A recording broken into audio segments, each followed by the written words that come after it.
Hello, everyone. I'm Charlie, and welcome back to another DraftKings DFS slate breakdown. Just the two-game Saturday Premier League Classic slate this week, which is definitely light.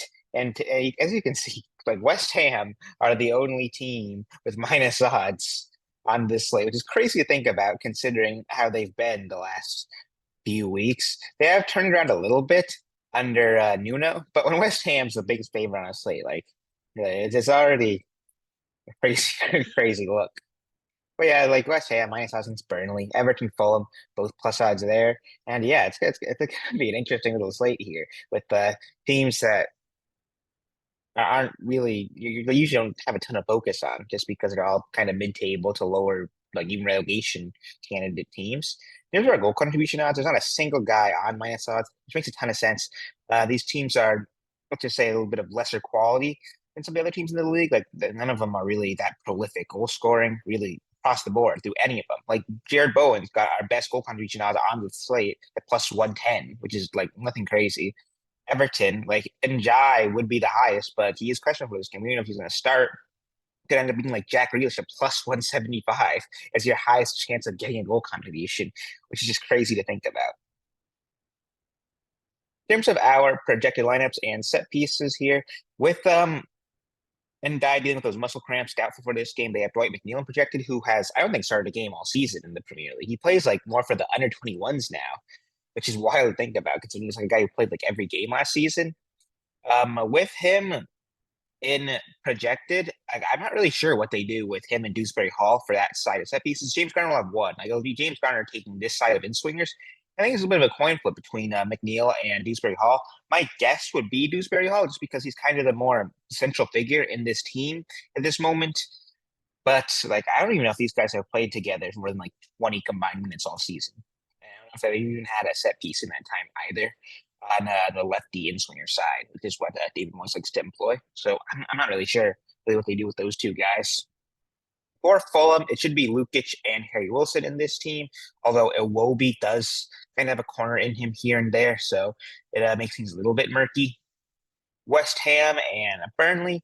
West Ham have been a Freddie Potts monopoly last game. Before then, like Paquetá has taken a little bit when Potts got subbed. I think maybe even when Potts was on the field, Paquetá had a corner or two. Mateus Fernandez took like the game before then. Jared Bowen's had some corners here and there. Diouf some corners here and there. Like all these guys have had a share at different points in the season. Just off of recency, I think Potts probably most likely, but I don't think you can count on that by any means. For Burnley, it should be Jade Anthony and Hartman splitting. That is our production lines and set pieces. Let's go through the prices here, starting at forward and Njai, who, if he doesn't go, like that's 11K potential player out of the table. And it's going to condense what is already like a small slate in terms of like your player pool even more. That's just one less pay up in play. I think it really increases like your chances of like Bowen being super, super popular. McNeil potentially even getting some ownership as well.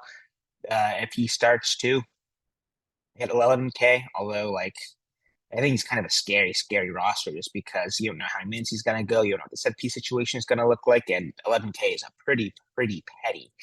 So Jared Bowen, I think, is going to be super popular too for good reason. Like he's been solid. He is basically their whole attack. He's just good. He's a good player, good floor, despite not really having any set pieces. He just goes 90 minutes every single game. He's played every minute of the season, which is wild to see. Other guys like really on this kind of slate, like everyone is in play. Frankly, I wouldn't really dissuade off of anybody here, just because like it's two even matches, pretty much. Um, no big favorite, only two games, so like really, I think every player is kind of a good option. So I'm not going to go through really go one by one through everyone, since really you can really make an argument for any of these guys. I'll just pick out some guys that I kind of like a Wilby. I don't mind here. Jade Anthony, I'm gonna like a lot. Telling you now, 5K is very cheap for him. Of course, he's been a little bit out of form lately, but like look at these numbers that he had at the start of the season. I know he's cooled off a little bit, but he had some tough matchups in there. Like Arsenal's a tough game. Wolves, you'd expect a lot more from him, frankly, but had a really weird game flow that match. Like Burnley went up super early, which kind of affected him quite a bit.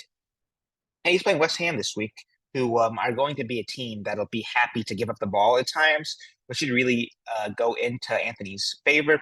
Kevin, if he starts as a good little player, Somerville at 4K, like that doesn't seem that crazy to go. Callum Wilson, second best goal contribution odds on the slate, 3K practically. Like that makes some sense. Brune Larsson's been a player who's shown glimpses at times. So yeah, like there's a bunch of good forward options here. Midfielders, Grealish at 12K feels a little crazy, but he's been good. He's probably in terms of talent the best player on this slate. However, like it doesn't necessarily translate into DFS points all the time. Like he only had 6 against Sunderland. Everything just looked really bad in that game in general. It was a kind of a worrying match for them. 1-1, they were a little bit lucky not to even lose. But he's had a solid floor in the other games. Like he's had 10 plus, like how many games straight? Like 1, 2, 3, 4, like 5, 6, 7 games straight, which is pretty crazy. And so like at 12K, it's a lot, but like he's definitely playable. Dewsbury Hall 8,800. He's been steadily getting priced up as the season has gone on. With that, he started 3K practically. Now it's like a 9K player. Honestly, like this, he makes some sense. You just worry a little bit about the set situation with Dwight McNeil, but I don't mind him as a play. Harry Wilson's a solid little player too. Set pieces, upside, 26 points against Wolves last game. Crazy. He's a great player. I like him a lot.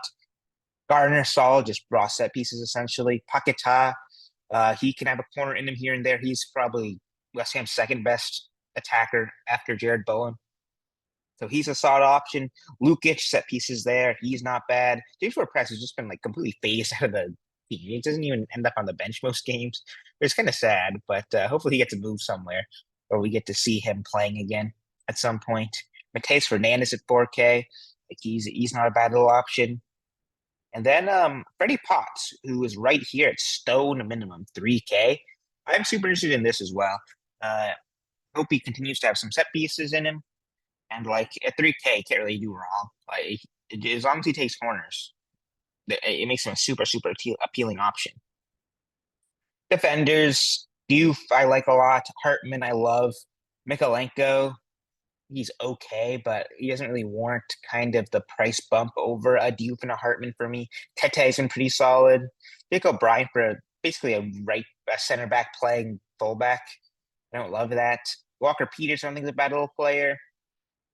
It's ugly though. I'm gonna be honest. Kyle Walker, if he starts at right wing back, in a back four, lowers his appeal a little bit, but he's had some nice games here and there. Had that really good game against who was it? Leeds a couple of weeks back. But even then, like 5.5, 6 points is not bad for 2,800. Like you take that all day. And yeah, like it's kind of an ugly defender slate, frankly. Goalkeeper, I'd say like this is even more of a crapshoot than usual. I could really see any of these guys getting there. And it's going to be really tough. He's probably going to be a clean sheet in one of these games. Like we saw those low goal contribution odds, low goal total numbers. Someone's probably dropping a 10, and the other guy from that same team could very well drop negative, which makes it even more of a luck-based position than usual. Now, in terms of a core, I'm starting with two Burnley guys. Hartman, give me set pieces there. Give me Anthony, set pieces there, and he's pretty cheap. So I like him a lot. And then as my third slot, I'd probably go Jared Bowen here. I think he's just the most consistent here in terms of float. He's very similar to a Jack Grealish in the way he gets points, which is just staying on the field, getting shots, crosses, key passes, being kind of the main threat for your team. And he's like 2K cheaper than Jack Grealish with a better matchup. That's why I like him. Those three guys are who I'd start my build around most likely. But yeah, that's all I got, guys. And I'll see you for the next one. Peace.